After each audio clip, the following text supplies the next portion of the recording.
वक्रतुंड महाकाय सूर्यकोटि समप्रभ निर्विघ्नं कुरु देव मे सर्वकार्येषु सर्वदा।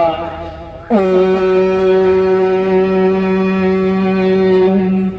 नमः पार्वती पति हर हर महादेव। मजामा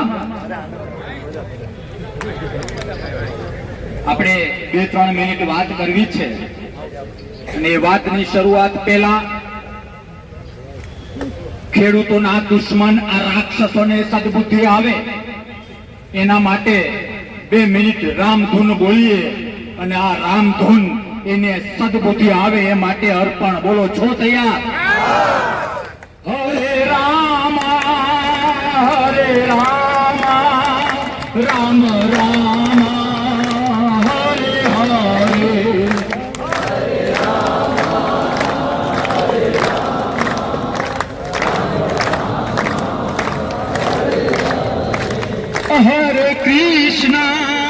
हरे कृष्णा कृष्णा कृष्णा हरे हरे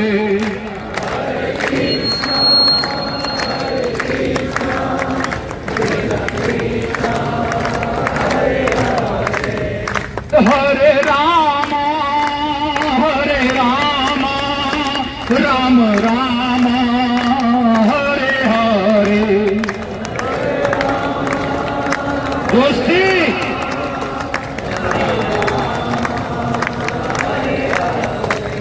हरे कृष्णा कृष्णा कृष्णा हरे हरे.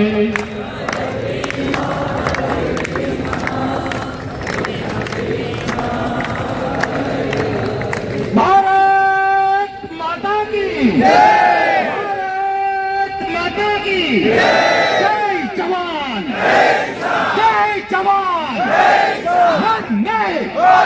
वंदे. 2-5 મિનિટમાં ટૂંકમાં વાત કરવી છે. પરેશભાઈ ગોસ્વામી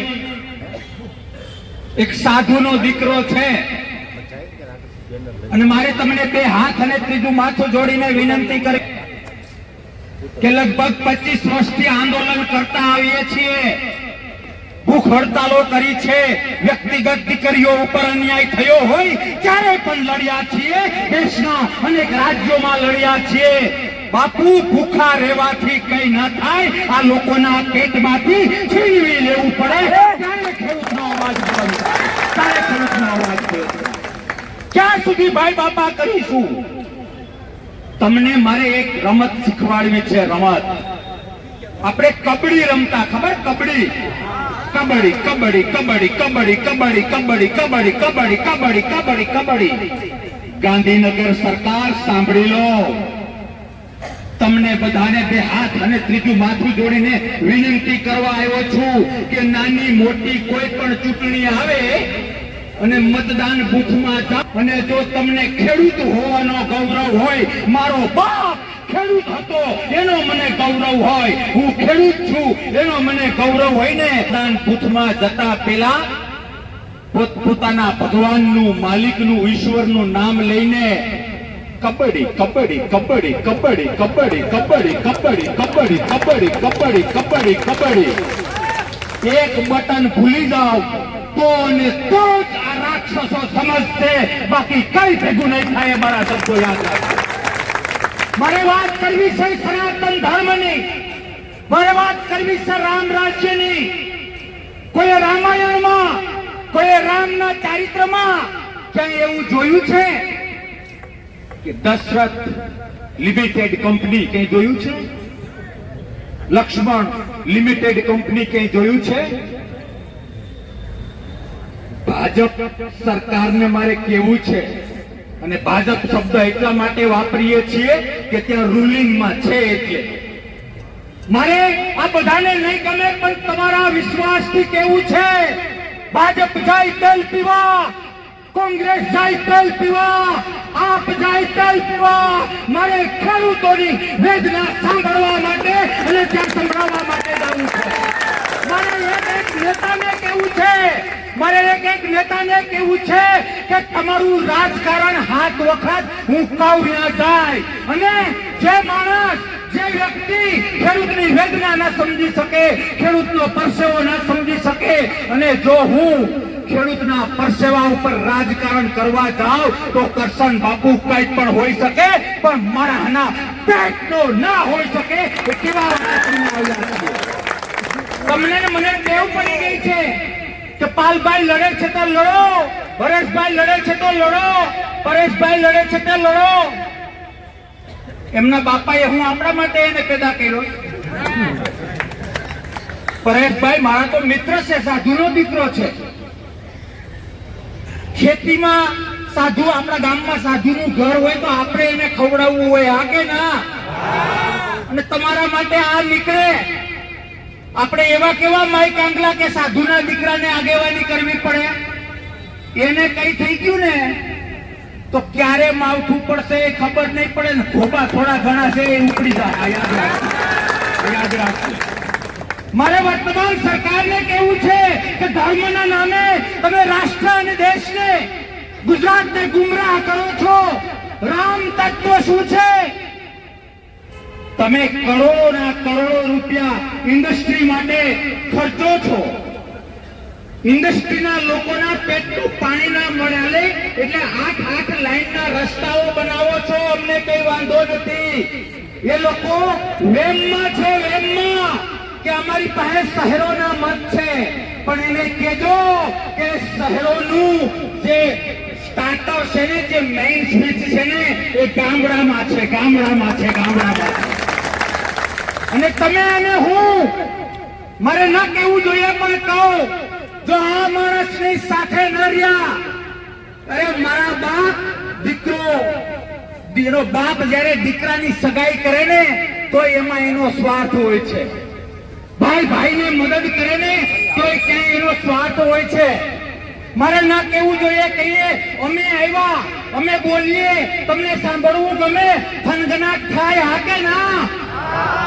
અમારો પણ ક્યાંક સ્વાર્થ છે કે કાલ સવારે મોકો મળે તો 27 લડી નાખીએ તો આ બધું કામ આવે, હા કે ના? એક આ પરેશભાઈ ઉભા થાવ, આ એક મરદનો દીકરો એવો છે, આ મરદનો દીકરો એવો છે જેને જાહેરમાં કહ્યું છે કે ચૂંટણીની 1, 2 ને 3 મારો ખેડૂત એ મારો ભગવાન છે. બધા જેવું કોઈ આગ પ્રગટાવે એટલે પોતપોતાની રીતે બકડિયા લઈને આવી જાય. હું ઢોકરા પકવી લઉં, કોઈ ભજીયા પકવી લે, મારે મીડિયા છે નહીં તો આગળ તમારી તો તમે આ પકવી લો, આ પકવી લો, આ નહીં. એ આગ યજ્ઞની છે, એ આગ યજ્ઞની છે. અને એટલા માટે 2 હાથ અને ત્રીજું માથું જોડીને વિનંતી કરું છું કે ચૂંટણી આવે ત્યારે કબડ્ડી રમજો, કબડ્ડી. અને કોઈ બીજેપીનો ભાઈ તમારી પાસે આવે તો એને કહેજો કે જે ધર્મના નામે તમે વાતો કરો છો તો રામ તત્વમાં જે રહેલું છે એ આ જીવતો જાગતો ભગવાન, આ ખેડૂત, આ જગતના તાતનો ન થાય, એ કોઈનો ન થાય. બાકી ભાષણો થાય અને તાલીઓ પડે એનાથી વાત નહીં પતે.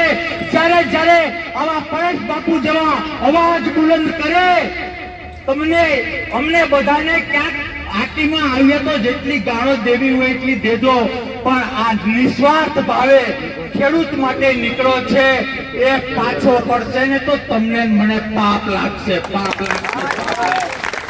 બસ વિશેષ કઈ નથી કહેવું. આપણા બધાના કલ્યાણ માટે અને સરકારને સદબુદ્ધિ માટે ભોલાનાથને યાદ કરીને મારી વાત પૂરી કરું છું. ઓમ નમઃ પાર્વતી પતિ હર હર મહાદેવ. જય જવાન, જય જવાન, જય જવાન. ભારત માતા કી, ભારત માતા કી, સનાતન ધર્મ કી, સનાતન ધર્મ કી. જય જવાન, જય કિસાન. ઉપસ્થિતિમાં એમની આગેવાનીમાં ખેડૂતોની એક જ માંગ, ખેડૂતોનું પાક ધિરાણ સંપૂર્ણ માફ. આ લડાઈ માટે ઉપસ્થિત મંચસ્થ તમામ આગેવાનો અને આપ સૌ ખેડૂત ભાઈઓ, મિત્રો, મારે તમને મજા આવે, તાળીઓ પાડો એવી વાતો કરું કે એવા ભાષણો કરું કે સાચી માહિતી મળે એવી વાત કરું. કારણ કે પરેશભાઈ, મારો સ્વભાવ રહ્યો છે, હું કોંગ્રેસમાં છું,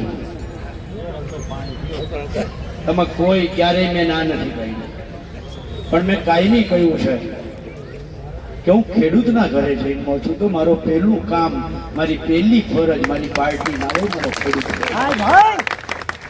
અને જ્યારે બિન રાજકીય લડત હોય ત્યારે હું કાયમી કહું છું કે પાર્ટીનો ખેસ અને પાર્ટીના વિચાર બંને મારે જોડા ઉતારું ત્યાં ઉતારીને આવવું જોઈએ. મિત્રો, આજ આટલી જ સંખ્યામાં જે આપણે અહીંયા છીએ, આજ કોઈ રાજકીય પક્ષની મીટિંગમાં હોય તો હું ખબર એને વ્યવસ્થિત રીતે ખુરશીઓમાં એરેન્જ થઈ જાવ. સમજો, વચ્ચેથી આ ઝાડવું છે, આ ઝાડવું છે, એવી રીતે પડદો કરી અને પછી લાંબી લચક ખુરશીઓ ગોઠવી દે. હોય 500 જ ખુરશી, પણ કેમેરો આમ લાંબે સુધી દેખાય. અને પછી કે જો આ ભીડમાં જો મેદની ઉમટી પડી ગઈ. આ રાજકીય પાર્ટીઓ કરે છે. આપણે પરેશભાઈ આગળ કે આપણી આગળ એ ખુરશીઓના પૈસા તો છે નહીં, એ કેમેરામેન એરેન્જ કરવાના પૈસા તો છે નહીં. એટલે આપણે આ જે સંખ્યા છે ને, હું એમ કહું છું કે છેલ્લા 3 મહિનામાં એક પણ રાજકીય પાર્ટીએ વ્યવસ્થા ના કરી ને એવી સંખ્યા, એક પણ રૂપિયાનું ભાડું દીધા વગર અને દિલથી જે ઉમટી છે ને આ સંખ્યા છે. સરકારે સાનમાં સમજવું જોઈએ. ગઈકાલે પરેશભાઈનો ફોન આવ્યો, બાપુ કરશનભાઈ મને કે બાલભાઈ, આપણે વાં ઝાંસીના પુતળા હતી ને પોલીસે ના પાડી. પીઆઈ સાહેબ છે ને મેં ફોન કર્યો તો મને કે રૂબરૂ આવી જાઓ. હું દ્વારકા નાયન રૂબરૂ મળવા આવું. પરેશભાઈ કેવું, ચિંતા ના કરો, તમે બિંદાસ ચિંતા ના કરો. આપણે કલેક્ટર ઓફિસની અંદર આપણે વાત કરશું. વાત કરવાની જ ના નહીં પાડે ને. આ કલેક્ટર ઓફિસ આપણા બાપની છે. આ કલેક્ટર ઓફિસ આપણા બાપની છે. આમાં એક કાકરી જે મુકાણી છે, ખુરશી મુકાણી છે, એના આપણા પરસેવાના ટેક્સના પૈસાથી આ બિલ્ડિંગ બની છે, આ જમીન છે. અને ખુરશી ઉપર બેસનાર કલેક્ટરને પણ હું કહેવા માંગુ છું કે જનતાના સેવક છો. આ માલિક છે, જો આ બેઠા ને આ માલિક છે. અને માલિક જ્યારે આંગણે આવે ને ત્યારે હેઠું ઉતરીને આવી જાજો આવેદન પત્ર લેવા માટે, અલ્ટિમેટમ લેવા માટે. 5 જણા આવી જાવ ને 25 જણા આવી જાવ, આમાં છીએ નહીં. અહીંયા એસપી સાહેબ હોય, ડીએસપી સાહેબ હોય કે પીએ સાહેબ, જે કોઈ વ્યવસ્થામાં હોય એ સંદેશો પહોંચાડજો. ક્લાસ 1 લેવલના અધિકારી, કાં તો કલેક્ટર, કાં તો અધિક કલેક્ટર અથવા તો ડેપ્યુટી કલેક્ટર, જે ક્લાસ 1 લેવલથી નીચેનો કોઈ અધિકારી આવશે તો અમે આ અલ્ટિમેટમનો કાગળ પણ એને નહીં સોંપીએ. અને આપણે બધા જ શાંતિથી, પ્રેમથી ગાંધી ચિંધ્યા માર્ગે ત્યાં બેસી અને રામધૂન બોલાવશું. પણ આપણે કોઈ કરતા કોઈ આવેગમાં નહીં આવીએ, ઉત્સાહમાં નહીં આવીએ. કદાચ સાંજ સુધી બેસવું પડે તો બેસવાની તૈયારી છે ને. મારે અહીંયા જવાન છે ભગવાનજી ભાઈ, ત્યારે મને ગઈકાલે એક જવાને વિડીયો મોકલ્યો તો, જો મળી જાય ને તો મારે સંભળાવવું છે. ખાલી 1 જ મિનિટનો છે.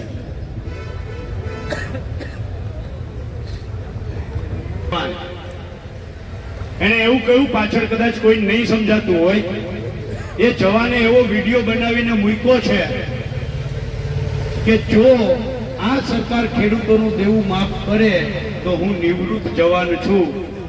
મારું જે પેન્શન આવે છે, આ પેન્શનમાંથી અડધું પેન્શન હું સરકારમાં જમા કરાવીશ. છે એકે સંસદ સભ્યમાં હિંમત, એકે સંસદ 26 માંથી એકની જાહેરાત કરી.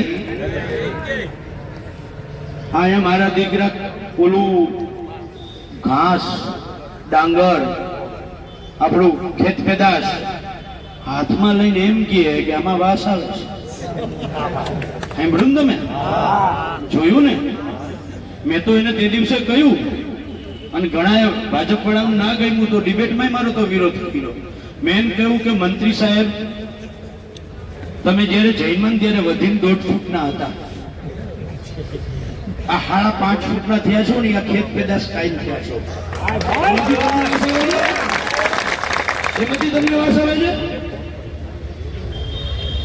એટલે સમજવાની જરૂર છે કે આપણી ખેત પેદાશમાં, અરે મારા બાપ, અમે તો ગાયનું કે ભેંસનું ચરણ કરીએ ને એમાં અમને સુગંધ આવે છે.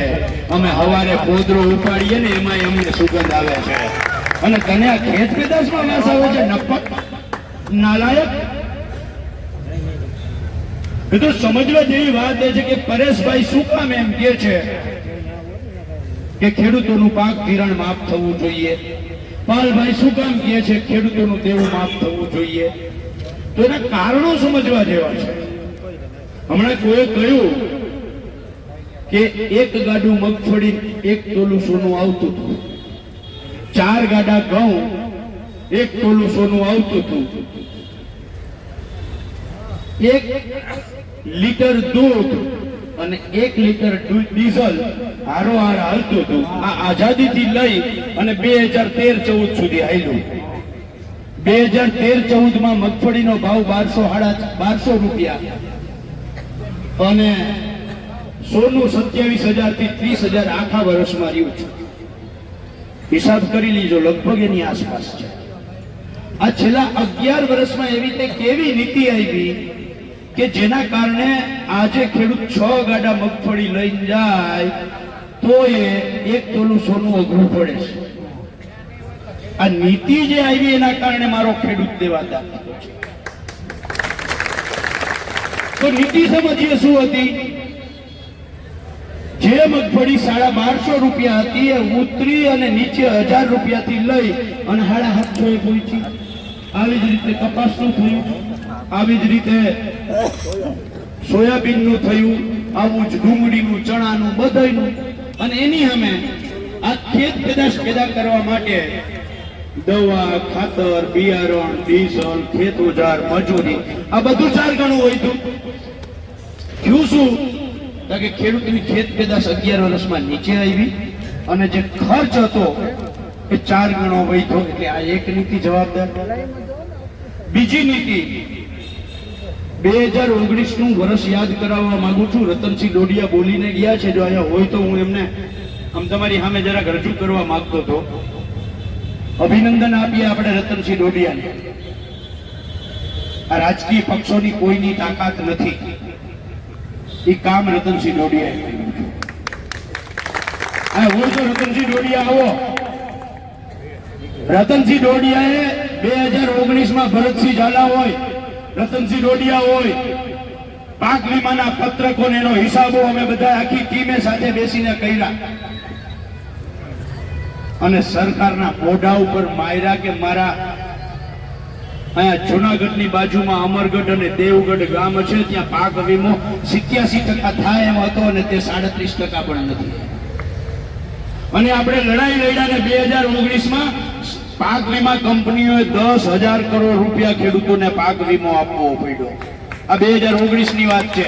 અને એટલે હું રતનસિંહને ધન્યવાદ દઉં છું. આ એકલા રતનસિંહ હાઈકોર્ટ સુધી લડ્યા અને એ જ વર્ષે 10,000 કરોડ રૂપિયા પાક વીમાના સરકારે ચૂકવવા પડ્યા અને પાક વીમા કંપનીઓએ ચૂકવવા પડ્યા. અને હારે આટલું જ નહીં, આ જે પેકેજના અત્યારે ગીત ગવાય છે એવું પેકેજ પણ વધારાનું મળ્યું, 3,750 કરોડ. એટલે ખેડૂતને શું લાભ થયો? 2 લાભ થયા. એક SDRF NDRF મુજબ 3,750 કરોડ અને બીજું 10,000 નો પાક વીમો. ત્યારે તો આજે જે વરસાદ પડ્યો ને આનાથી 4 ગણો ઓછો વરસાદ હતો, ત્યારે 10,000 કરોડ મળ્યા. આજે મોંઘવારી છે એનાથી 4 ગણી ઓછી હતી, ત્યારે 10,000 મળ્યા. તો એના 4 ગણા ગુણ્યા 4 ગણા કરો તો એટલા પાક વીમા કંપની આજે ચૂકવવા પડે. લગભગ 1,60,000 કરોડ રૂપિયા પાક વીમા કંપનીએ ચૂકવવા પડત. આ પાક વીમા યોજના જે હતી એ ખેડૂતોની આંખો હતી. આંખો તમે ફોડી અને 10,000 કરોડના ચશ્માના દાન કરવા નીકળ્યા છે. ખેડૂતોની આ જે પાક વીમા યોજના હતી આંખો ફોડી અને સરકાર એમ કહે છે કે અમારી સરકારે તો 10,000 કરોડ દીધા. વાહ, આટલું ભીનું થઈ જાય ને એટલું બર કરી દે. પણ મારા ભાઈ 10,000 કરોડ રૂપિયાની દીધી છે. અમે ઓલું તાળપત્રી કાગળ રાખ્યું ને એ નથી થયા વીઘે. માંડવીનો ચારો છે ને 4,000 વીઘે લઈ જતા હતા. ઉત્તર ગુજરાત વાળા આવતા હતા. વીઘે 4,000 હતો, 3,500 રૂપિયા વીઘે થયા. એટલે આ સમજવા જેવું છે કે એક બાજુ ભાવ ઉપર ગયા, બીજી બાજુ નીચે આવ્યા, એક બાજુ પાક વીમા યોજના બંધ કરી, અને સૌથી અને અગત્યની વાત, આમ તો હું આ જ્યારથી 10,000 કરોડનું પેકેજ આવ્યું ત્યારથી સતત બોલ્યો છું. તમારી પાસે માહિતી આવી જશે, પણ તેમ છતાંય આજે ફરીથી કહું છું કે આ ગુજરાતના 56 લાખ ખેડૂત પરિવારોને જેણે 10,000 કરોડનું દઈને સૌથી મોટી ઐતિહાસિક સહાય ગણાવી છે, એને મારે કહેવું છે કે 80 વર્ષમાં ઐતિહાસિક વરસાદ પડ્યો છે. કમોસમી વરસાદ એક હેઠે હોય ને બીજે હેઠે ના હોય, એક ગામમાં હોય ને બીજા ગામમાં ના હોય, અડધો ઇંચ હોય તો 1.5 ઇંચ હોય, આનાથી વધારે કમોસમી વરસાદ ના હોય. આ તારા ડોહાવા દક્ષિણ દમણથી ચાલુ કરીએ, દાદરા નગર થી હવેલી ચાલુ કરીએ છે, દ્વારકા સુધી બધે જ પડ્યો છે. એક ધારો પડ્યો છે, 9-9 દી પડ્યો છે, અને 15-15 ઇંચ પડ્યો છે. આ ઐતિહાસિક જે વરસાદ પડ્યો છે ને, અને ઐતિહાસિક વિસ્તારમાં નુકસાન થયું છે. કાંઈ નથી આપ્યું. તમે કેટલું આપ્યું? 3,500 રૂપિયાની એક વીઘે આપી છે. અને એની સામે LIC ને કઈ અને ઓલો ચાગલો જાણે દીકરો હોય 33,000 કરોડ રૂપિયા એક ઝટકે દઈ દીધા અદાણી. તો એકલા અદાણીની જેટલી કિંમત પણ ગુજરાતના ખેડૂતોની ના રહી. અહીંયાથી અટકતું નથી. હિસાબ માંડતા જાજો તમે. આંકડા છે ને કેલ્ક્યુલેટરમાં નહીં માય. એનાથી આગળ 11 વર્ષની અંદર 16 લાખ કરોડ રૂપિયા ડાયરેક્ટ માફ કર્યા. 8,75,000 કરોડ રૂપિયા રાઇટ ઓફ કર્યા. આ ખેડૂતો બેઠા છે, વડીલો છે, એને ખબર નહીં હોય રાઇટ ઓફ એટલે ખબર છે. બોલો, અમાર ભાણવડ બાજુનો ઓલો એક વેજલો છે, એ જોક્સ કરે છે તો ખબર ને, કટકે 10,000 ભૂલી જતે, હપ્તે ભૂલી જતે, વેજો એ ખબર છે ને. બસ આ એવું જ છે કે જેને ભૂલી જવાના છે, એટલે હવે આવવાના નથી. હપ્તે ભૂલી જવાના કંપની વગર સરકાર. એટલે 16 લાખ કરોડ રૂપિયા ડાયરેક્ટ સીધા માફ કર્યા. 8.75 લાખ હપ્તે ભૂલી જવાની શરતે માફ કર્યા. અને એનાથી આગળ રમત જોવું, કપાસની જેમ હમણાં ડ્યુટી તમને ખબર છે ને, આયાત ડ્યુટી નિકાસ ડ્યુટીમાં ફેરફાર કર્યા. આપણે હાવ રંડાઈ જાય એવી હાલત કરી નાખી. આપણે માર પડે સરકારની નીતિઓમાં. અને ઉદ્યોગપતિઓનો કોર્પોરેટ ટેક્સ જે હતો 30%, આ 30% થી ઘટાડીને 22% કરી દીધો.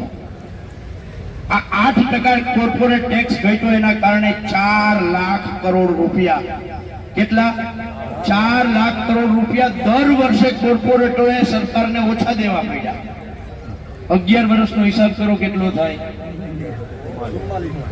44 લાખ કરોડ રૂપિયા કોર્પોરેટ ટેક્સના કારણે જતા કર્યા. 25 લાખ કરોડ રૂપિયા રાઇટ ઓફ કે માફ કર્યા. ટોટલ 69 લાખ કરોડ રૂપિયા આ સરકારે 5-25 ઉદ્યોગપતિઓની ફેવરમાં જતા કર્યા. એની સામે ગુજરાતના 56 લાખ ખેડૂતોનું માત્ર દેવું 96,000 કરોડ છે, તો હુકામ માફ ના કર્યું. અને 96,000 કરોડનું દેવું શું કામ થયું? તો એના માટે મેં તમને કહ્યું કે નીતિ સરકારની કેવી રહીએ. અને એટલે હું મારી છેલ્લી વાત કરીને વાત પૂરી કરીશ કે જો આ સરકારની નીતિઓ આપણે નહીં સમજીએ તો પરેશભાઈ અંજળનો ત્યાગ કરે. મને તો રાજકીય વ્યક્તિ તરીકે મજા આવે. હું હવે ચોખ્ખો માણસ જી સહી કહું છું. રાજકીય વ્યક્તિ તરીકે મજા આવે કે પરેશભાઈ અંજળનો ત્યાગ કરે અને એમ કહેતા હતા કે હું શહીદ થઈ જાઉં તો ક્રાંતિ થઈ જાય. આગળ જ મેં ના પાડી દે ને મને એવું કહ્યું કે ભલે તમે કે બહુ તો ભૂખો રહીને મરી જાય, શહીદ થઈ જાય તો ક્રાંતિ તો થાય. હવે રાજકીય વ્યક્તિ તરીકે મારે એમ જ કેવું જોઈએ ના ના તાર કરવી જ જોઈએ.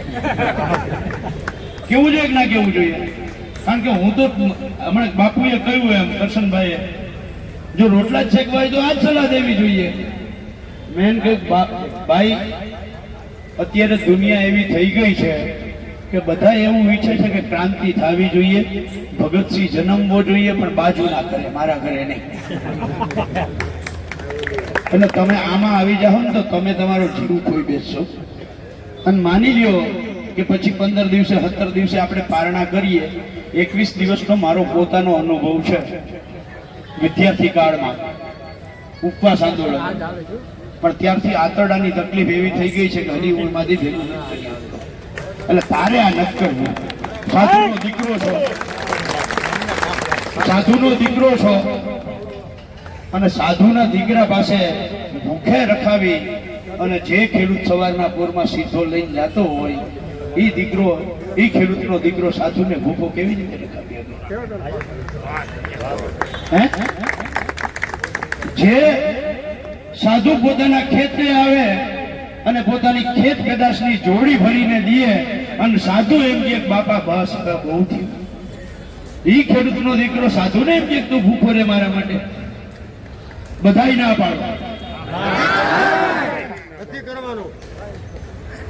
આ લડાઈ આપણે જીતવી છે પરેશભાઈ, હું ગેરંટીથી કહું છું.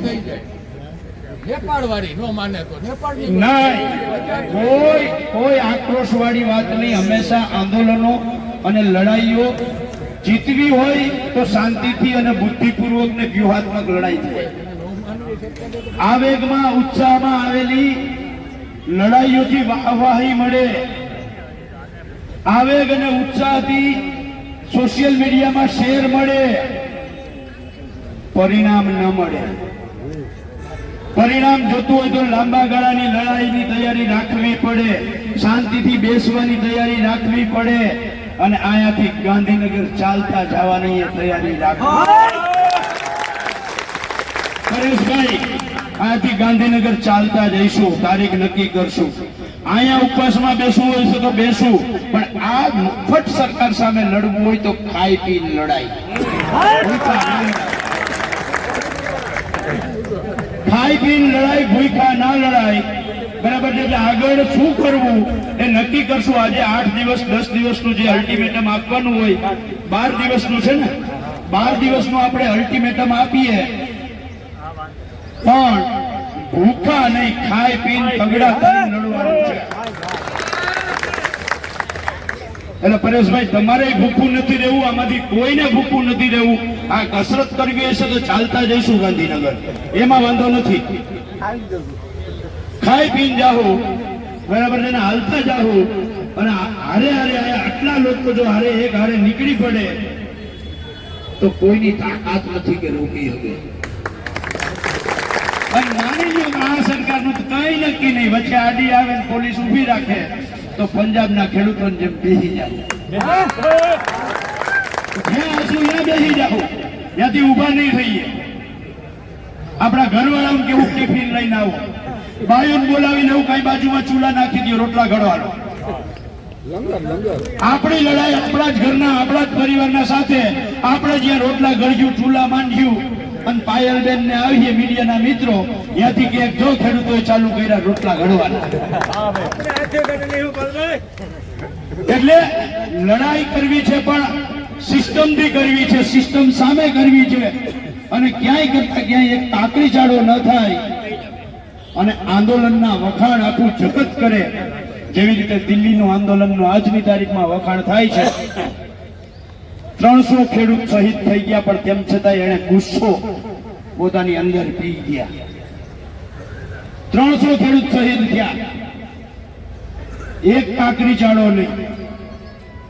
અને જ્યારે સરકાર સામે પડી તો ટ્રેક્ટરો લઈને આવ્યા અને એના ખીલાઓને બુઠ્ઠા કરીને નીકળી ગયા ખેડૂતો. પણ ક્યાંય કરતા ક્યાંય ખોટો મેસેજ નહીં. એટલે આ લડાઈ પણ આપણે નીકળશું. જો રોકશે તો બેહી જાવું, પણ આ નિર્ણય બધા શું કરવું એ પરેશભાઈના હાથમાં. પરેશભાઈ જી આદેશ કરે કે આ કરવાનું છે, એ કરવાનું છે, બરાબર છે. અને મને પૂરો વિશ્વાસ છે કે જુનાગઢ એ તો સાધુ સંતો ને બાવાઓની ભૂમિ છે. આ તપસ્વીની ભૂમિમાંથી જ્યારે કોઈ એક સાધુ, આ તપસ્વીની ભૂમિમાંથી જો એક સાધુ આ અંધાતાઓની લડાઈ માટે નીકળી પડે તો આખું ગુજરાત એની હારે જોડાય, મને પૂરો વિશ્વાસ છે. એટલે એમાં કોઈ શંકાને સ્થાન નથી. બે હાથ જોડીને, બે હાથ ઊંચા કરી અને આપણે એક હારે બે સહમતિ આપવાની છે. એક, પરેશભાઈને ઉપવાસ ત્યાગ કરીને ઉપવાસ નથી કરવાનો, અને બીજું, ઈ જે હાકલ કરે એ હાકલમાં બધા હારે જોડાશું.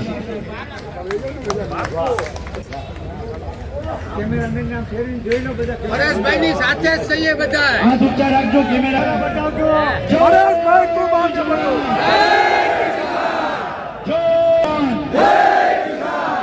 धरती से क्या नाता है? धरती हमारी माता है. धरती हमारी माता है. अरे धरती से क्या नाता है? धरती हमारी माता है. Thank you. जय जवान, जय किसान, जय जगत. આપણે મીડિયાના મિત્રો એટલે કે જે સમાજનો ચોખ્ખો પાયો કહેવાય છે, આ પણ આખી ટીમ અહીં ઉપસ્થિત છે. આપણે ખૂણે ખૂણેથી જે ગુજરાતના ખેડૂત ભાઈઓ પધારેલા છે, આ આપણે બધા ઉપસ્થિત છે. આપણો હેતુ, આપણું ધ્યેય એ 3 માંગોને લઈને અત્યારે છે. આ 3 માંગોને લઈને જે આપણે આ અલ્ટિમેટમ તૈયાર કર્યું છે, આ અલ્ટિમેટમની અંદર જે પ્રમાણે કાયદા મુજબ આપણે લડવાનું છે. આ લડાઈ છે આપણી એક દિવસની નથી. આ લડાઈ આપણી એક દિવસની નથી. આના માટે આપણે બધાએ લાંબી તૈયારી રાખવાની છે. એટલા માટે આ સરકાર પણ કદાચ એવું વિચારતી હશે કે એક દિવસનો કાર્યક્રમ કરશે, ખેડૂત ભેગા થશે, સાંજે બધા અલગ પડીને સૌની ઘરે જઈ અને ખેતી કામમાં વર્ગી જશે, એટલે એક દિવસ આને સહન કરી લ્યો.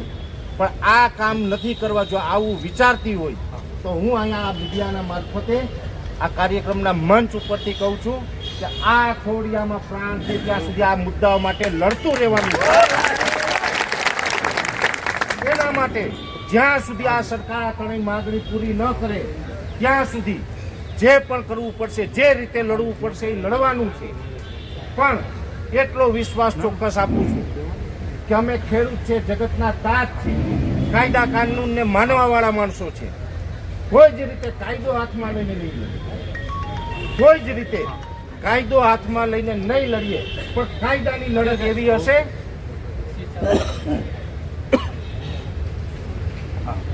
કાયદાની લડત એવી હશે કે જેની અંદર જો દિલ્હીનું સિંહાસન હલાવી ન દઉં ને તો મને તમે યાદ રાખો. બીજી વાત છે, હું કોઈ પક્ષ પાર્ટીને માનવા વાળો માણસ નથી. હું મારા ખેડૂતને માનવા વાળો માણસ છે. કદાચ સરકારને કે કોઈ સરકારના સમર્થકોને એવું ક્યાંય ખૂણે ખાંચે મનમાં હોય કે પરેશ ગોસ્વામી અત્યારે ખેડૂતનું આંદોલન લઈને નીકળ્યો છે, ખેડૂતોને ભેગા કરે છે, ગામડે ગામડે જાય છે, કદાચ પરેશ ગોસ્વામીને ચૂંટણી લડવાની ઈચ્છા હશે, આવું તમને ઘણા કહેતા હશે કે ને. હું એના માટે હનુમાનજી નથી કે છાતી ચીરીને બતાવું, પણ એટલું કહી શકું, પરેશ ગોસ્વામી આ લોકશાહીની અંદર તાલુકા પંચાયત હોય કે ગ્રામ પંચાયત હોય કે જિલ્લા પંચાયત હોય કે વિધાનસભા હોય કે લોકસભા હોય કે કોઈ સહકારી ચૂંટણીઓ હોય, એક પણ પ્રકારની ચૂંટણી પરેશ ગોસ્વામી લડે ને તેથી માનજો કે આ સાધુમાં કઈક ફેર છે. હું કઈ ચૂંટણી લડવા વાળો માણસ નથી, રાજકારણનો માણસ નથી, રાજકારણનો માણસ નથી ને એટલે તો ક્યારેક ક્યારેક અમે એવું બોલીએ ને ઘણા લોકોને તકલીફ પડે, પણ જે સત્ય હશે ને એ દરેકની સામે બોલવામાં આવશે. ખેડૂત માટે જન્મ લીધો છે ને ખેડૂત માટે મરી જવાનું છે. એટલે આપણો આ હેતુ છે એ સંપૂર્ણપણે આ 3 મુદ્દા જે બેનરમાં પણ છે, આ અલ્ટિમેટમ મારા હાથમાં છે, એ અલ્ટિમેટમની અંદર પણ આપણે આ 3 મુદ્દા લીધા છે. ને ફરીથી હું તમને એ મુદ્દા છે ફરીથી એક વખત યાદ કરાવું. પહેલો મુદ્દો એ કે ગુજરાતના ખેડૂત જે પાક ધિરાણ ઉઠાવે છે, આપણે પાક ધિરાણ લઈએ છીએ 2 હેક્ટરની મર્યાદામાં 3 લાખ રૂપિયા, જે આમ તો કહેવામાં આવે છે 0%. જોકે આની અંદર સિસ્ટમ એવી હોય અને છે કે 0% એટલે કે પહેલા તો જે 3 લાખ રૂપિયા છે એ આપણે એની સમય મર્યાદામાં ભરવા પડે. તો આપણે સમય મર્યાદા વટાવીને ભરીએ તો ના મળે, સમય મર્યાદામાં એ ભરવા પડે અને એ ભરીએ ત્યારે આપણે 7% વ્યાજ ઓલરેડી બેંકને આપી દેવું. હવે જે 7% વ્યાજ આપણે બેંકોને આપીએ પછી સરકાર એવું કહે છે કે પાછળથી 3% કેન્દ્ર સરકાર આપણા ખાતામાં જમા કરે અને 4% રાજ્ય સરકાર. એ 3% કેન્દ્ર સરકારે ઘણી જગ્યાએ જમા કર્યા એવા મને પાસબુકમાં એન્ટ્રીઓ જોવા મળી, પણ જે રાજ્ય સરકારે 4% જમા કરવાના હોય એની રાતી પાય આખા ગુજરાતના એક પણ ખેડૂતને નથી. અને એ જે રકમ જ્યારથી પણ આ ખેડૂતોની બાકી છે એ તમામ રકમ છે એ બેન્કિંગ વ્યાજ સાથે મારા ખેડૂતને મળવી જોઈએ. બેન્કિંગ વ્યાજ સાથે. કેમ કે અમે લેટ પેમેન્ટ ભરીએ ને ડાયાભાઈ તો આ ખેડૂત પાસેથી પેનલ્ટી લે છે, તો કાયદો ખેડૂતને લાગે તો એને કેમ નહીં. પાક ધિરાણ એને 0% નો જે રેગ્યુલર ક્રાઇટેરિયા છે એ મુજબ એમાં ન્યાય થાય. બીજા નંબરની અંદર 3 લાખ રૂપિયા સુધીનું જે પાક ધિરાણ છે એ ગુજરાતના કોઈ પણ જિલ્લામાં હોય કે કોઈ પણ ગામની અંદર ખેડૂત હોય જેણે 3 લાખ રૂપિયા સુધીનું પાક ધિરાણ લીધેલું હોય એ તમામ ખેડૂતનું પાક ધિરાણ સરકાર માફ કરે. આ આપણી માંગણી છે. હવે ઘણા ખેડૂત ભાઈઓ એવા હશે કે જેણે પાક ધિરાણ નથી લીધું, ન લેવા પાછળ પણ ઘણા બધા કારણો હોય. મોટા ભાગે મેં ઘણા એવા કારણ જોયા છે. સંયુક્ત ખાતા હોય, સંયુક્ત ખાતાની અંદર જેટલાના નામ હોય બધાએ સહી કરવી પડે બેંકે આવી તો એ ઉઠાવી શકે. હવે ઘણા છે આપણા સ્વજન છે ક્યાંક બહાર હોય, કેમ કે ગામડાની અંદર ખેતીમાંથી બધાનું ગુજરાન ચાલતું નથી, બધાનું ભરણ પોષણ ન કરી શકાય. તો એવી પરિસ્થિતિમાં આપણા ગામડાના યુવાનો ઘણા એવા છે કે એક સિટીથી બીજા સિટીમાં, બીજા રાજ્યમાં, ઘણા બીજા દેશમાં પણ રોજગારી માટે ગયા છે. તો આપણે બધાને ખબર છે. હવે ત્યાં રોજગારી માટે બહાર ગયા હોય ત્યાંથી વારંવાર એને ધક્કા ખવડાવે, એ પોસાતું નથી, એવા પણ કારણ હોય. ઘણા ખેડૂત ભાઈઓ એવા છે કે નજીકના સમયની અંદર જેનું અવસાન થયું હોય પછી એની જે વારસાઈ એન્ટ્રીમાં વારસદારોના નામ આવવાના હોય ન આવ્યા હોય. બીજા પણ ઘણા બધા કારણો હોય કે એ કારણસર એને પાક ધિરાણ લીધું નથી, માની ગયું. જો એવા કારણસર પાક ધિરાણ ન લીધું હોય એવા ખેડૂતોને પણ સરકાર 3 લાખની મર્યાદામાં ડાયરેક્ટ એમના ખાતામાં પહોંચાડે. એટલે પાક ધિરાણ માફની અંદર આપણી આવી શરતો છે. બીજું 2019 ની અંદર રતનસિંહ બાપુ બેઠા કોઈ ગયા બે જો બાપુ રતનસિંહ બાપુ 2019 નો જે આપણો પાક વીમો પાસ તેમાં હાઈકોર્ટ સુધી લડ્યા. એક લડાયક વ્યક્તિ છે. ઘણી બધી પક્ષ પાર્ટી છે ને રતનસિંહ બાપુને દરવાજો ખખડાવે, બાપુ આવો ને પાર્ટીમાં. પણ બાપુ કહે કે નહીં હો, હું તો ખેડૂતનું કામ કરવા વાળો છે, પાર્ટીનું નહીં. એટલે એ એકદમ નિષ્પક્ષ છે પણ ખેડૂત માટે લડતા રહીએ છીએ. રતનસિંહ બાપુ હાઈકોર્ટ સુધી લડ્યા અને એ વીમો છે પાસ થયો. જે આજે 50% કરતા પણ વધુ ખેડૂતો એવા છે કે એમના એકાઉન્ટમાં 2019 નો પાક વીમો જમા નથી થયો. સાચું ને? તો એ પાક વીમો છે ખેડૂતના ખાતામાં જમા કરવામાં આવે. આ એક માંગણી. બીજી માંગણી છે ટેકાના ભાવે. ટેકાના ભાવે જે રીતે અત્યારે ખરીદી ચાલુ થઈ છે, હવે આમ તો અમે ઘણા સમયથી સરકારને અલગ અલગ પ્રકારની વિનંતી કરતા હતા કે ભાઈ 200 મણની મર્યાદામાં તમે આ ટેકાના ભાવે મગફળી કરો, 200 મણ. પણ સરકારે આમાં આપણી સાથે અન્યાય કર્યો છે.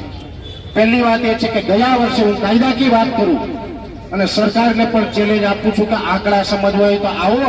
અમે ભલે ખેડૂત છે પણ અભણ નથી. અમારા બાપાએ ખેતી કરતા કરતા ભલે કદાચ પોતે ભણ્યા હોય ન ભણ્યા હોય પણ મારા ખેડૂત ભાઈઓ પેટે પાટા બાંધીને એના દીકરાઓને ભણાવ્યા. આ વાત તો બધાએ માનવી પડશે. કા કરશનભાઈ? પોતે ભણ્યા નથી પણ દીકરાઓને ભણાવ્યા. અમે એમ કહીએ છીએ કે અમારા બાપાએ જેમ તેમ કરીને પણ અમને ભણાવ્યા, એટલે અમે તમારી સાથે વાત કરી શકીએ જેની અંદર ટેકાના ભાવે. આમ તો ગયા વર્ષે જે આપણે મગફળીનું ઉત્પાદન આવ્યું હતું એ 44 લાખ મેટ્રિક ટન ઉત્પાદન હતું. એમાંથી 12.66 લાખ મેટ્રિક ટન સરકારે ટેકાના ભાવે ખરીદી કરીને બાકી ઓપન માર્કેટમાં વેચાણું. અને એના માટે 3 લાખ ખેડૂતોએ ટેકાના ભાવે વેચાણ કરવા માટે રજીસ્ટ્રેશન કરાવ્યું હતું. હવે આ વર્ષે પરિસ્થિતિ શું થઈ તો કે સતત પોષણક્ષમ ભાવ નથી મળતા, એટલે કપાસ હોય, સોયાબીન હોય, અન્ય પાકો હોય એનું વાવેતર ઘટ્યું. એનું વાવેતર ઘટ્યું એટલે સ્વાભાવિક મગફળીનું વાવેતર વધ્યું. મગફળીનું આ વખતે વાવેતર વધ્યું. એમાં સરકારી પાણીપત્રકના આંકડામાં આપણા મુખ્યમંત્રી સહિતના લોકોએ સ્વીકારેલી વાત એવી છે કે 66 લાખ મેટ્રિક ટન ઉત્પાદન આવવાની સંભાવનાઓ છે. જોકે આ સંભાવનાઓ હતી પણ જે છેલ્લું 25 ઓક્ટોબર થી લઈને 2 નવેમ્બર વચ્ચે જે માવઠું થયું એમાં આપણા બધાનું સપનું રોડાઈ ગયું. આ માવઠામાં પણ ખાસ સરકારે આ વર્ષે પણ શું જાહેરાત કરી તો કે અમે 15.21 લાખ મેટ્રિક ટન મગફળી છે એ ટેકાના ભાવે ખરીદશું. આ વર્ષે ખેડૂતોએ જે રજીસ્ટ્રેશન કરાવેલું છે એ 9,32,000 ખેડૂતોએ ટેકાના ભાવે રજીસ્ટ્રેશન કરાવેલું છે.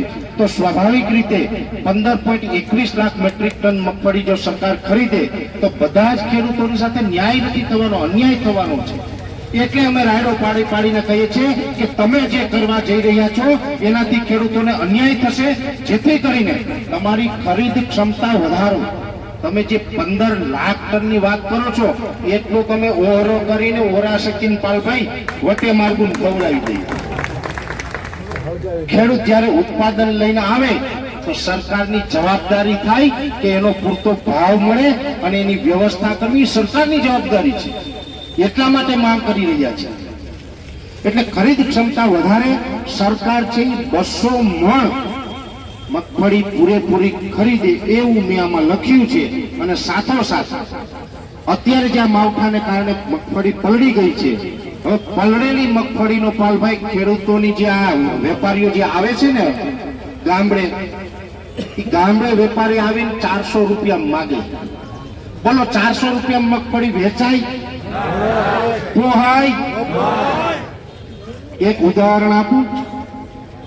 આપણે ખેડૂત છે, ઘણી વખત એવું બનતું હોય વાડી આપણે ખેત ઓજાર હોય, દાઢો હોય, રાપ હોય, પંચ્યા હોય, અલગ અલગ આપણી પાસે સાપણીઓ હોય, હાથી ક્યાંક ભાંગી ગયું હોય તો એ બધું ભંગાર થાય. પ્લાસ્ટિકની લાઈનો હોય, આપણે ભંગાર ભેગો કરીએ ને અને કોક દિવસ એ ભંગારનો કોથળો ભરી અને ભંગાર વાળાને બોલાવીને કહેજો કે આ ભંગાર લઈ જતો. એટલે ભંગાર વાળા છે ને મારા ખ્યાલથી 30-32 રૂપિયા કિલો ભંગાર લઈએ. આપણી મગફળીને કે ઘઉં હોય, મેં ગયા વર્ષે આ કેલ્ક્યુલેશન આપ્યું હતું પ્રવીણભાઈ અમે બધા સાથે હતા. એમાં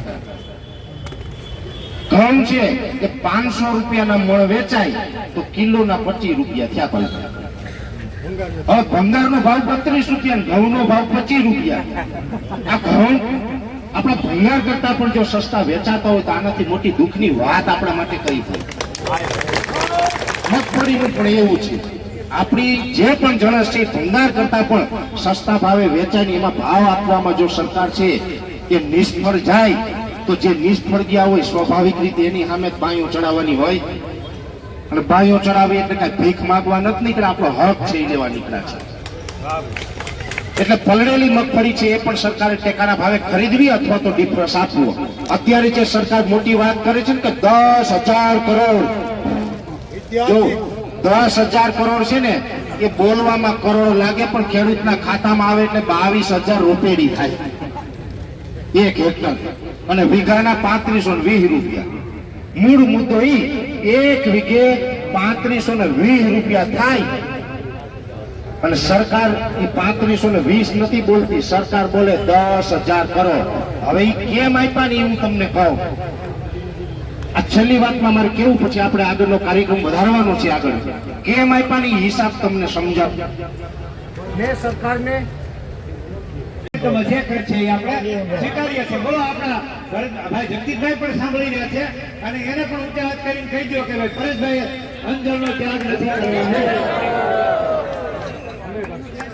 ભીખા બાબા આપણે અત્યારે આવ્યા છે, એમને આવકારીએ છીએ.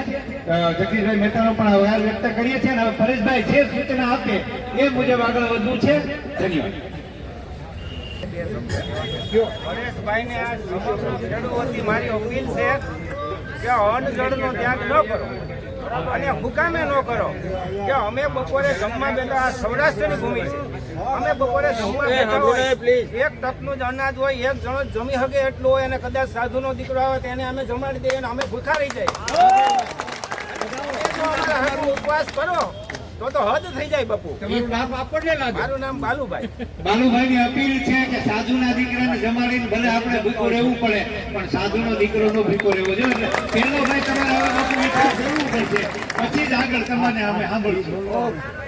કેમ કે હવે આપણે થોડી જ વારમાં જે હું મારી આ વાત રજૂ કરવા જઈ રહ્યો છું, વાત રજૂ કરી અને આપ સૌની સાથે, આપણે બધા સાથે હવે હમણાં થોડી જ વારમાં આપણે કલેક્ટર સાહેબને જે આપણું અલ્ટિમેટમ છે આપવા જવાનું છે.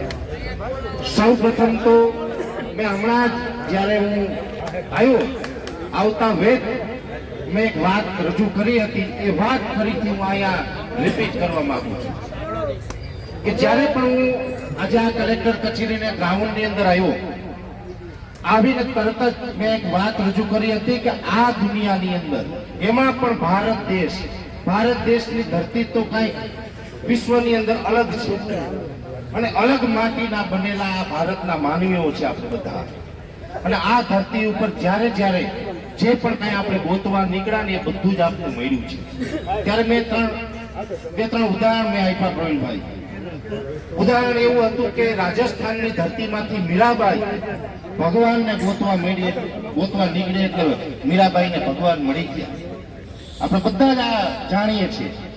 એવી જ રીતે આ જુનાગઢની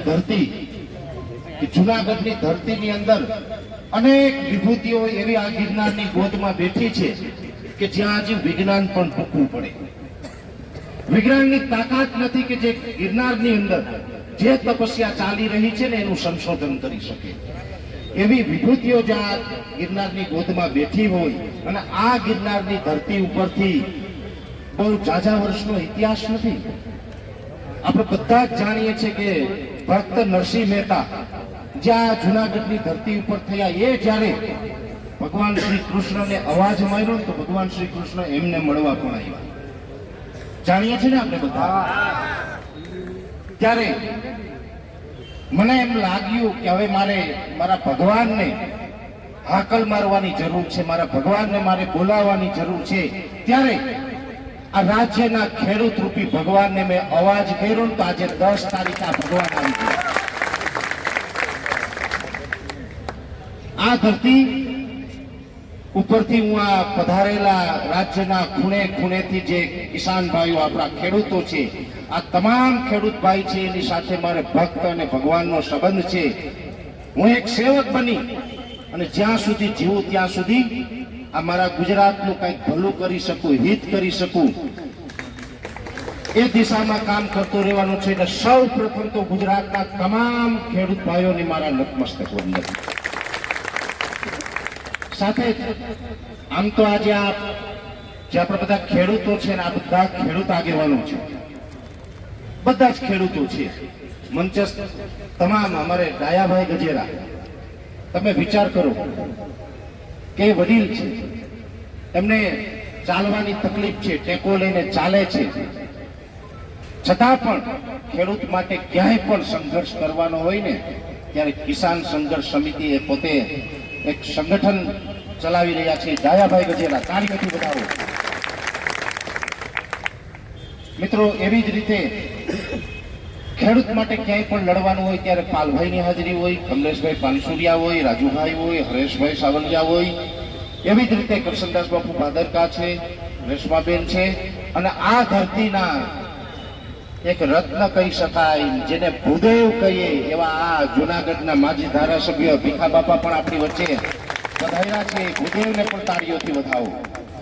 ભીખા બાપા પણ હંમેશા ગમે ત્યાં ક્યાંય અન્યાય થતો હોય તો એ લડવામાં બધાની સાથે હોય છે, એનો સાથ સહકાર હોય છે. એવા અલગ અલગ રીતે જે આપણે લડીએ છીએ ત્યારે અમારે ઘેરમાં કાંઈ પણ હોય ને એટલે કરશનભાઈ સોલંકીને યાદ કરીએ. અને હું તમને એટલું કહું કે ખેડૂતોને જ્યારે જ્યારે અમે યાદ કરીએ ત્યારે અલગ અલગ જવાબદારી અમારે ક્યાંય પણ આપવી પડતી હોય છે. ઘેર હોય કે જુનાગઢ વિસ્તારની અંદર હોય ત્યારે ગમે એવડી જવાબદારી આપીએ ને કે જેમાં કદાચ જીવનું જોખમ ઊભું થાય ને તો પણ 1 મિનિટ વિચાર કર્યા વગર જવાબદારી લઈ અને અમને ખંભેથી ખંભો મિલાવી અને જે અમારી સાથે ઊભી રહી ને એ આ કરશનભાઈ ખેડૂત છે. એવા જ અમારે આમ તો અહીંયા જુનાગઢ બાયપાસનું આંદોલન થયું હતું. તમને બધાને ખબર છે કે જે જમીનો માટે લડ્યા હતા ખેડૂતો. કારાબાપા આવ્યા હતા. કારાબાપા એ તો ઉંમર છે એટલે કદાચ ઉંમરને કારણે ન પહોંચી શકે, પણ એમના સુપુત્ર એ અહીંયા ઉભા છે. અને અમારે રમેશભાઈ પણ આજે આ કાર્યક્રમની અંદર સતત મારી સાથે સંપર્કમાં હતા. હવે મિત્રો વાત એ છે કે આમ તો વચ્ચે ફોન ક્યાંક બંધ કર્યો, ક્યાંક ચાલુ કર્યો, ક્યાંક બંધ કર્યો. છેલ્લી 36 કલાક જે રીતે હું ભાગતો ફરતો હતો. મને દુઃખ એ વાતનું થાય કે જ્યારે આ જગતના તાત માટે જો કાંઈ અવાજ ઉઠાવવો હોય તો મારે ભાગતું ફરવું પડે ને આ અમારા જુનાગઢના બુટલેગરો 20 લાખની 25 લાખની ગાડીઓમાં આરામથી ના ઘરમાં એના બંગલામાં બેઠા. ભાગતું એટલા માટે ફરવું પડ્યું. મને અંદરથી એવી ઘણી બધી હિટ મળી. ઘણા બધા લોકો મારી પાસે આવ્યા, મારી ઓફિસે આવ્યા, મારા ઘરે આવ્યા. પરેશભાઈ, અમે તમારા હિતેચ્છુ છે અને અમને એક અપેક્ષા છે કે તમે અમારા માટે લડવાના છે. તમે રેગ્યુલર જે પણ કાંઈ ખેડૂત માટે કાર્ય થતું હોય એમાં હંમેશા તમે સહયોગ આપો છો. ને આજે 10 નવેમ્બર 2025 અને સોમવારે જે તમે અલ્ટિમેટમ આપવા જઈ રહ્યા છે એ અવાજ તમારો ગુજરાતના ખૂણે ખૂણે પહોંચ્યો છે. ગુજરાતના ખૂણે ખૂણેથી ખેડૂતો પધારવાના છે જુનાગઢની અંદર.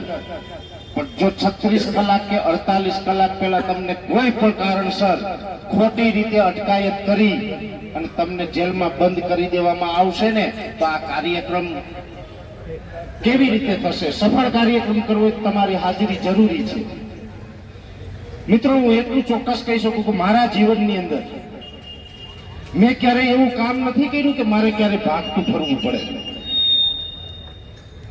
અને હું એટલું ચોક્કસ કહું છું કે આ સરકાર સામે ઘણા ટાઈમથી ઘણા બધા મુદ્દાઓ માટે હું લડું છું. સરકારને હું એક ચેલેન્જ આપું છું કે મારા ભૂતકાળની અંદર મેં જો કોઈ પણ ખોટું કામ કર્યું હોય તો આજે જ મારી ધરપકડ કરો. વર્તમાનમાં હું જો કોઈ ખોટું કામ કરતો હોય, હું કાયદાનો ભંગ કરતો હોય, હું કાયદા વિરુદ્ધ કોઈ પ્રવૃત્તિ કરતો હોય તો મારી આજે જ ધરપકડ કરો. અને ત્યાં સુધી કહું કે જીવું ત્યાં સુધીમાં હું જો એક પણ કાયદાનો ભંગ કરું કે ગેરકાનૂની કામ કરું ને તો સરકાર મને ફાંસીએ ચડાવે, હું હસતા હસતા ચડી પડું. અમારે ખોટું કરવું નથી, ભૂતકાળમાં કર્યું નથી, છતાં પણ જો અમારે ભાગતા ફરવું પડે, 36 કલાક ખેતરોમાં સૂવું પડે, જોકે એનું દુઃખ નથી. હું પોતે ખેડૂત છે, ખેડૂતનો દીકરો છે. ખેતરમાં સૂવું હોય તો સૌભાગ્ય હોય. એ તો જેને પાસે ખેતર હોય ઈ ખેતરમાં સૂઈ શકે. જેની પાસે ખેતર નથી એને આ આનંદ ક્યારે મળવાનો નથી. રોહિતભાઈ, તોરિયામાં પાણી પીવું, ઢેફા ઉપર ઢેફાનું ઓસીકું કરીને હું આ જે આનંદ છે ને એ એસી બંગલામાં નથી આવતો ને એ આનંદ લેનારા અમે બધા ખેડૂત છે. ત્યારે આ પહેલી વખત નથી, આજે રાત્રે આમ તો છેલ્લી 36 કલાક પ્રવીણભાઈ મારે એક વ્યક્તિને બોલાવો. જીગા આવજે. આમાં થઈ ગયો જીગો, અમારે જીગો આવજે. મારે 36 કલાક અમે જે રીતે રખડતા હતા ને, બે જ વ્યક્તિ, ત્રીજા વ્યક્તિને ખબર ન પડે ને. એટલે મને જેના ઉપર સંપૂર્ણ વિશ્વાસ છે, કદાચ મને કોઈ બંદૂકની ગોળી મારવામાં આવે ને બંદૂક લઈને આવે ને તો આ વ્યક્તિ હંમેશા વર્ષોથી મારી સાથે છે કે પહેલા બંદૂકની ગોળી ઈ ખાઈ ને આની છાતી ફોહરી નીકળે ને તું મારા સુધી ફૂગી ગયા. આયો અમે આમ તો મિત્રો નથી, ભાઈ નથી, પણ કહી શકાય કે ભગવાને મોકલેલા જોડીદાર એવા છે જિજ્ઞેશભાઈ દેવાણી છે કે હર હંમેશ કાંઈ પણ હોય સતત, અને આજકાલ નહીં હો, આ વર્ષોથી કાંઈ પણ હોય પરવા કર્યા વગર નીકળી જાય કે જે થાય પરેશભાઈની સાથે છે, અને જ્યાં તકલીફ પડે ત્યાં દરેક જગ્યાએ સહકાર આપે છે. બીજું વ્યૂહરચના બનાવવાની હોય ને ત્યારે એની ઉંમર નાની છે આ છોકરાની, પણ મને એવું માર્ગદર્શન પૂરું પાડે છે કે જેવા માર્ગદર્શન મને બુદ્ધિજીવીઓ નથી પૂરું પાડી શકાય એવું માર્ગદર્શન પૂરું પાડે છે. અને હું સૌભાગ્ય માનું છું મારું કે આવા વ્યક્તિ સાથે હોય ને તો પછી આપણે ક્યાંય ડરવાનું કે ગભરાવાનું હોય નહીં. બીજી વાત, ઘરેથી નીકળીએ ને છેલ્લા ઘણા ટાઈમથી, એમાં પણ આ આપણે અલ્ટિમેટમનું આયોજન થયું ને, આજની તારીખે મારી ઘરે મારા કપડાનો થેલો તૈયાર રાખ્યો મારા પરિવારે. આ હું સત્ય વાત કરું છું પ્રવીણભાઈ, મારા ઘરે કપડાનો થેલો તૈયાર રાખ્યો. કદાચ ખોટી રીતે કે કોઈ પણ રીતે આ આંદોલન તોડવા માટે સરકાર કદાચ મને કોઈ કાયદા વિરુદ્ધ ફસાવી અને મને જો જેલમાં પૂરે ને તો પરિવારને કીધું થેલો મોકલાઈ દેજો, બરાબર ને? એટલે થેલો તૈયાર રાખ્યો છે. અને પરિવારને જ્યારે કહીએ ને કે ભાઈ હવે 2-4 દિવસ આ રીતે જોખમ છે તો મારે થોડુંક કાર્યક્રમમાં હાજરી અપાઈ ને એટલા માટે ઘર છોડીને બીજે રખડવું પડશે, એટલે મને પૂછે કે કોણ જાઉં છો, એટલે મેં કીધું હું છે ને અમારો જિજ્ઞેશ દેવાણી જીગો છે. એટલે મારો પરિવાર પણ એકદમ નિશ્ચિત થઈ જાય કે ભાઈ જીગો છે એટલે કોઈ ચિંતા નથી, ઈ અમારા પરેશને એમ કેમ પાછો લઈ આવશે આ વિશ્વાસ સાથે. અને બીજું બધા છે જ, આપણા બધા પરિવાર છે, પણ અમે આજે ખેતરમાં સૂતા હતા અને જે જંગલમાં અહીંથી આગળ 25-30 કિલોમીટર આગળ મેંદડાથી આગળ અમે જંગલમાં સૂતા હતા, સામે સિંહ ડણક દેતા હતા. અને એમાંય અમારે એવો મેસેજ મળ્યો કે તમે જે વાડીએ સૂતા ને ત્યાંથી ફરી જાઓ 2-5 કિલોમીટર આગળ, એવો અમને મેસેજ મળ્યો. એટલે અમે જાતા હતા ને દીપડાને હામ આબી થઈ ગઈ રાતે. આ બધું હવે ફર્સ્ટ વેઠી, ધન્યવાદ જિજ્ઞેશ, અને હવાર પાડી અને ભાઈ મને અહીં સુધી પહોંચાડી ગયો. અને આ પછી તમે બધા હતા એટલે મેં કહી દીધું કે હવે કોઈની માઈ હવા હું જ નથી ખાતી. હવે આપણે મહત્વનું એ છે કે આ જે આપણે લડતની શરૂ પરેશભાઈએ કીધું કે આ આંદોલન કોઈ રાજકીય રંગ માટે નથી, આ તો આપણા બધાના અસ્તિત્વ માટેની લડત છે. અને આપણે સૌ જાણીએ છીએ કે આ સરકારે જે આ રાહત પેકેજ જાહેર કર્યું છે તો એ પ્રમાણે હું ગણતરી કરું ને તો 1 વીઘાના 3500 જેવા આવે. હવે આપણે બધાને ખબર જ છે કે 1 વીઘાનો ખર્ચો કેટલો આવે, 17 થી 20,000 તો ખર્ચો આવે, એટલી તો મને ખબર છે કારણ કે હું ખેડૂતની દીકરી છું. તો આ વાત સરકારને કેમ ખબર નથી પડતી કે એટલો ખર્ચો આવે છે, ક્યાં 17 થી 20,000 ને ક્યાં 3500? અને આજે મોટી મોટી સંસ્થાઓ ખોલીને બેઠા છે, એ કોઈને આ ખેડૂત માટે એટલી મોટી આફત આવી છે, એટલું મોટું નુકસાન થયું છે, તો એ કેમ નથી કાંઈ દેખાતું કોઈને? પછી આ જે એટલા અન્નદાતાનું અન્ન ખાય છે તો એ કેમ એને અસર નથી કરતું? આજે મોટી મોટી હોસ્પિટલો ખોલીને બેઠા છે, તો હોસ્પિટલ તો પછીની વાત, આ મોટી મોટી યુનિવર્સિટીઓ પણ ઘણી બધી છે. 2-3% બાદ કરતા યુનિવર્સિટીની વાત કરું તો એ લોકોએ કેમ નથી કહેતા કે આ વખતે ખેડૂતને એટલું નુકસાન થયું છે તો 1 સત્રની ફી ખેડૂતના દીકરા દીકરીને માફ કરીએ? કેમ ત્યારે એવું કોઈ વિચારતા નથી? એવો વિચાર તો કોઈને આવતો જ નથી, કારણ કે ખેડૂત ઉપર કોઈને દયા છે જ નહીં. અને હોસ્પિટલની વાત, મોટા મોટા કલાકારો, હવે ગુજરાતમાં જ આપણા મોટા મોટા કલાકારો ભેગા થયા છે, તો કેમ કોઈ દિવસ કોઈ ખેડૂતોની વાત જ નથી કરતા? એ પણ ખેડૂતના દીકરા હશે ને, અને નો હોય તો ખેડૂતનું જ પકવેલું ખાય છે ને, કેમ એ કોઈને નથી દેખાતું? એ કેમ નથી સમજતા? અને આજે મોટા મોટા રાજકીય નેતાઓને છે એ બધા આપણા મોટી મોટી સંસ્થાઓ, યુનિવર્સિટીઓ ને હોસ્પિટલો ને એ બધી એને ખુદ ઊભી કરી છે, એ પોતાના રોટલા શેકવા માટે ઊભી કરી છે. તો એ બધુંય જોઈને એને ખેડૂત બધું અવારનવાર નુકસાન થયેલ છે. સાથે સાથે પોષણક્ષમ ભાવ ન મળવાને કારણે રાજ્યનો ખેડૂત આર્થિક રીતે ખૂબ નબળો પડતો જાય છે. જેથી અમારી 3 માંગ છે કે સરકાર સ્વીકારે. જો આ માંગ 12 દિવસમાં અમારી સ્વીકારવામાં નહીં આવે, એટલે કે પરેશભાઈ હવે અહીંથી એમનું બોલે છે, હું પરેશ ગોસ્વામી અલ્ટિમેટમ આપું છું કે 12 દિવસ પછી હું અન્નનો ત્યાગ કરીશ અને ગાંધીજીના ચિંધ્યા માર્ગે આ આંદોલન ગુજરાતના જૂનાગઢમાંથી શરૂ કરીએ છીએ. ગુજરાતના ખેડૂતોની માંગ છે કે 2 હેક્ટરની મર્યાદામાં 3 લાખ સુધીનું પાક ધિરાણ જે આપણે લઈએ છીએ એ ખેડૂતોનું પાક ધિરાણ લીધું ન હોય કે લીધેલું હોય એ તમામનું માફ કરે અને જેમણે નથી લીધું એમના ખાતામાં જમા કરાવે. માંગ બીજી, 2019 નો પાક વીમો પાસ થઈ ગયો છે. જે વીમાની રકમ મોટા ભાગના ખેડૂતોના એકાઉન્ટ સુધી પહોંચી નથી, તે રકમ વહેલામાં વહેલી ખેડૂતોના એકાઉન્ટમાં પહોંચે એ આપણી બીજી માંગ છે. અને આપણી ત્રીજી માંગ છે, ટેકાના ભાવે મગફળીની ખરીદી થઈ રહી છે, જેમાં પ્રતિ 2 હેક્ટર સુધીની મર્યાદામાં 200 મણ મગફળી, એટલે કે આપણી 200 મણ જે ગઈ સાલે પણ ખરીદી હતી તો આ સાલ પણ ખરીદી 200 મણની કરે. એ મોટા ભાગના ખેડૂતોની મગફળી માવઠાના લીધે પલળી ગઈ છે, એને આપણે કોકા કોલાથી ઓળખીએ છીએ, એવી મગફળી પણ ટેકાના ભાવે ખરીદી લે. આવી 3 માંગણી, અને એ પણ જાયજ એટલે કે વ્યાજબી માંગણી સાથે આપણે આજે સૌ મળ્યા છીએ. ત્યારે આ અલ્ટિમેટમ આપવાનું છે 11 વાગે કલેક્ટર સાહેબને, આપણે જૂનાગઢ જિલ્લાના કલેક્ટર શ્રીને, અને જેમની દસ્તખત એટલે કે સહી સાથે જે અમનો વિશ્વાસુ પરેશ ગોસ્વામી એમના સહી સાથેનું આપની સૌની અનુમતિ, સાથ અને સહકારથી અલ્ટિમેટમ આપીએ છીએ, નહીં કે આવેદન. અને હવે જય જવાન જય કિસાન. આજે તમામ ગામડામાંથી અલગ અલગ ખેડૂતો પધાર્યા છે. તમામને બધાનું પોતપોતાનું કામ મૂકી અને બધા એકઠા થયા છે, બદલ ખૂબ ખૂબ બધાનો આભાર. હવે આપણે જે આ સરકારે ઐતિહાસિક જે સહાય આપી છે તમે બધા જાણો છો, એના માટે આજે આપણે બેઠા છીએ. પરેશભાઈએ જે આ કાર્યક્રમ ગોઠવ્યો છે કે 3 લાખ સુધીનું આપણું દેવું માફ થવું જોઈએ, અને ખરેખર હકની માંગણી કરવા માટે આપણે નીકળ્યા છીએ મિત્રો.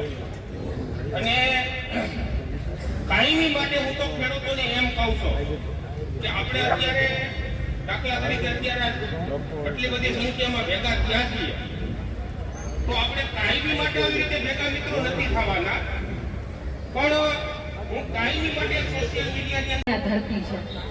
અને આટલા બધા હાવજો આ ખેડૂતો અહીંયા ભેગા થયા છે, ત્યારે પરેશભાઈ તમારા અભિયાન, આ ખેડૂતના અભિયાનને કોઈના બાપની તાકાત નથી કે રોકી શકે. આ સરકાર અહીંયા ભેગી થઈ છે. સરકાર પાસે આપણે માંગવાનું ના હોય મારા ખેડૂતો. મારે સરકારને કહેવું છે કે આ જગતનો તાત છે, સૌનો બાપ છે. તમને એમ છે ને કે અમે હવના બાપ છીએ, પણ ભૂલી જાજો આ વોટર, આ ખેડૂત, આ અન્નદાતા તમારો બાપ છે, વાઘ સાબિત થાય છે. આ વાત મારે એટલા માટે કહેવી પડે કે દર વખતે માંગવાનું, અને કાઈ 4-5 મહિનાથી નથી માંગતા, વર્ષોથી માંગીએ છીએ. વર્ષોથી માંગવું પડે છે. આપણે ખેડૂતોના ભાવ માટે માંગવું પડે, જેટકોના થાંભલા નાખે, વીઘા કપાય એના માટે માંગવું પડે, રોડ રસ્તા કપાય એના માટે માંગવું પડે, પાણી અમારા ખેતરોમાં ગંધારા કેમિકલ વાળા આવે એના માટે માંગવું પડે, બધાય માટે અમારે માંગવું પડે. એટલા માટે મારા વડીલો, હવે આપણે આપણા મતની તાકાતને ઓળખવાની છે. વાત વધારે નથી, મારે એટલું જ કહેવાનું છે કે પરેશભાઈને સાંભળીશું, પણ છેલ્લે એટલું કહેશું કે આપણા દેવા માફ થવા જોઈએ. આપણી પાસે જે તાકાત છે એ તાકાતને ઓળખવાની જરૂર છે. આપણે પરમિશનની જરૂર નથી, આપણે કોઈ એવા કામ કરવાની પણ જરૂર નથી.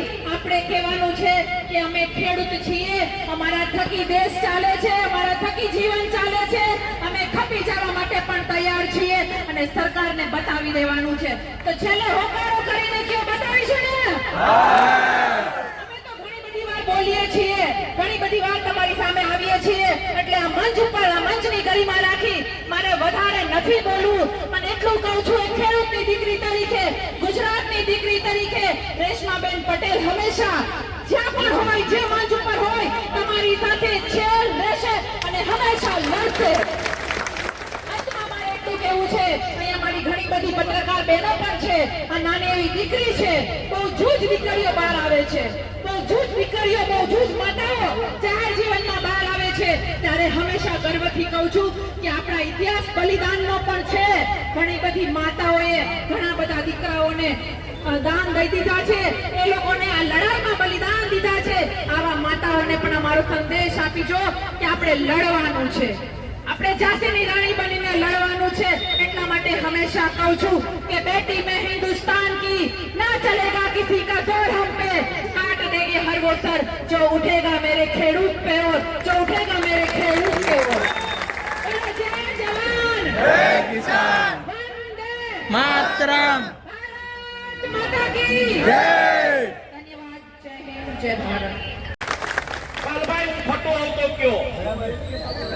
નહીં, અન્નનો ત્યાગ નહીં. અન્નનો ત્યાગ ધારાસભ્યો કરશે, અન્નનો ત્યાગ સંસદ સભ્ય કરશે.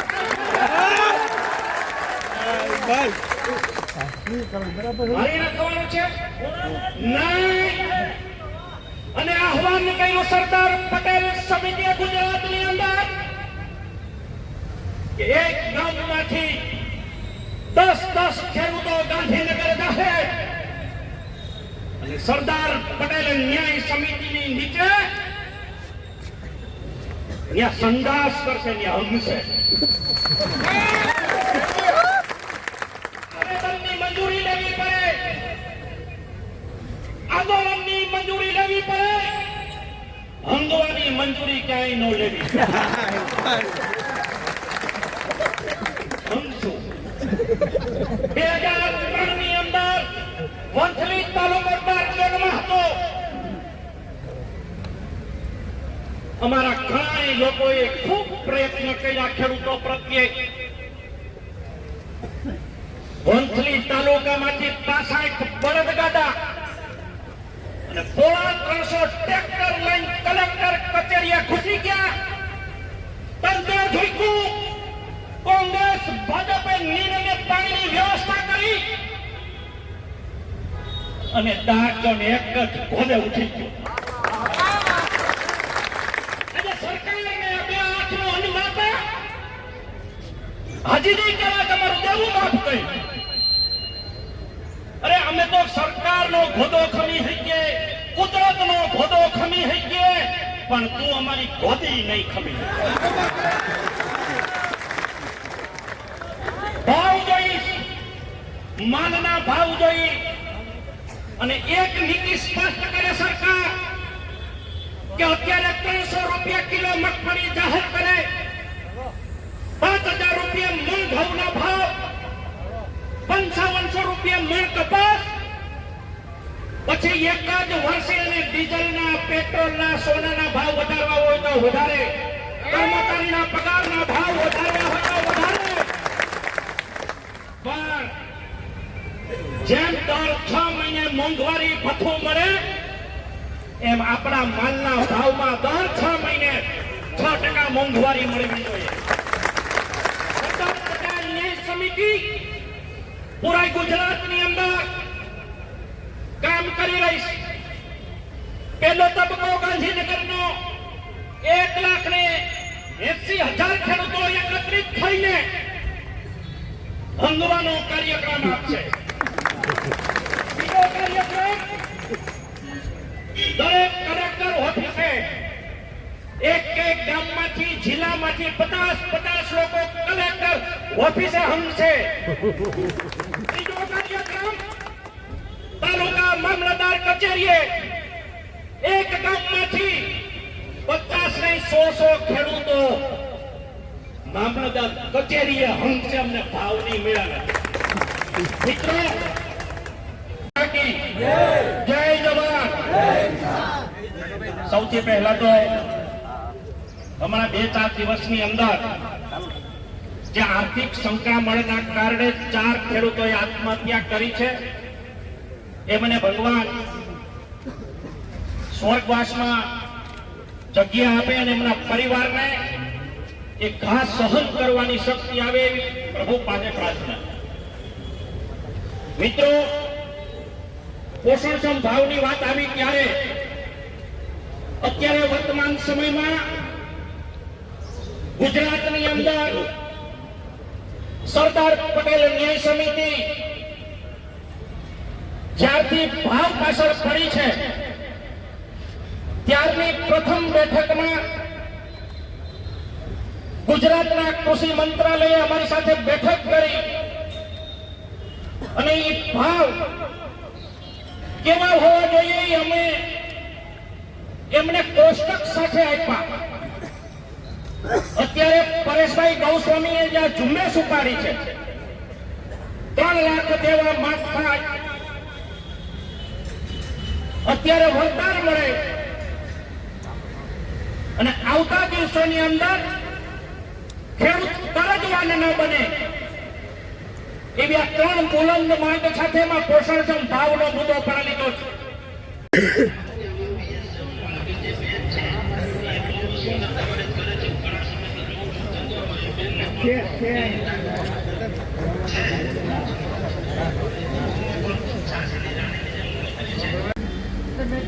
મગફળીના મેં કીધું 1000 રૂપિયાથી વધારે તમને કોઈ દાળ આપવાનું નથી, એનાથી ઓછા આપશે. માની લો કે 1000 રૂપિયા ભાવ હોય, ટેકાનો ભાવ 1450 રૂપિયા હોય,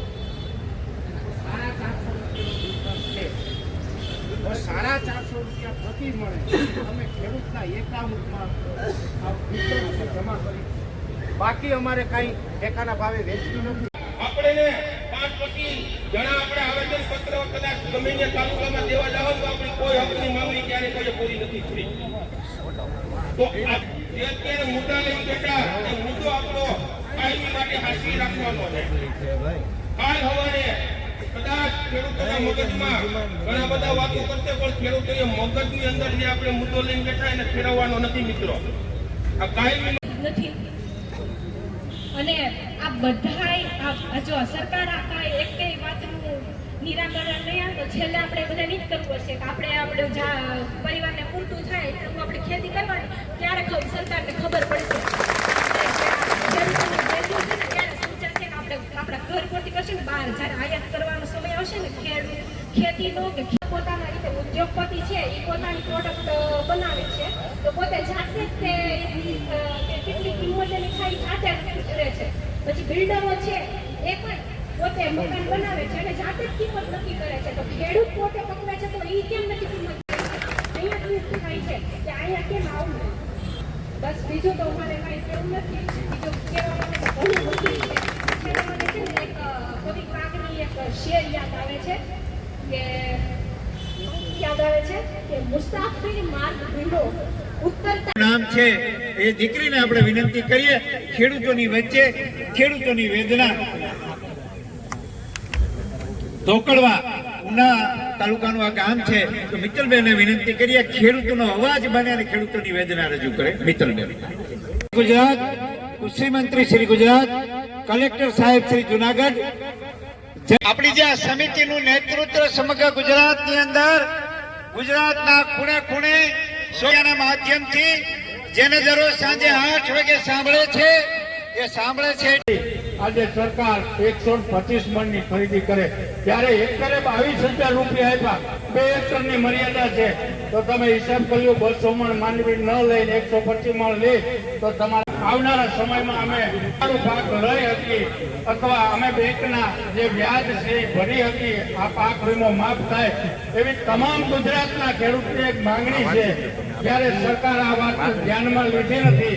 આજે ખેડૂતનો દીકરો જે મુહિમ ઉપાડી એને પણ આપણે તાળીઓના ગડગડાટથી વધાવવા જોઈએ. પોતાની સમસ્યા હોય કોઈ પણ હવામાન ખાતાના આપણે સમાચારની વાત હોય ત્યારે આપણે પરેશભાઈના એક મીડિયા મારફતે જ્યાં ખેડૂત પોતપોતાને એક મોહમ સાચી હકે સાચી ભાષામાં કહું તો આપણી મોહમમાં આપણે પરેશભાઈના વિડીયા જોઈ અને ઘણા ખેડૂતો આ હવામાનના આધારે આપણે નીકળી શકીએ.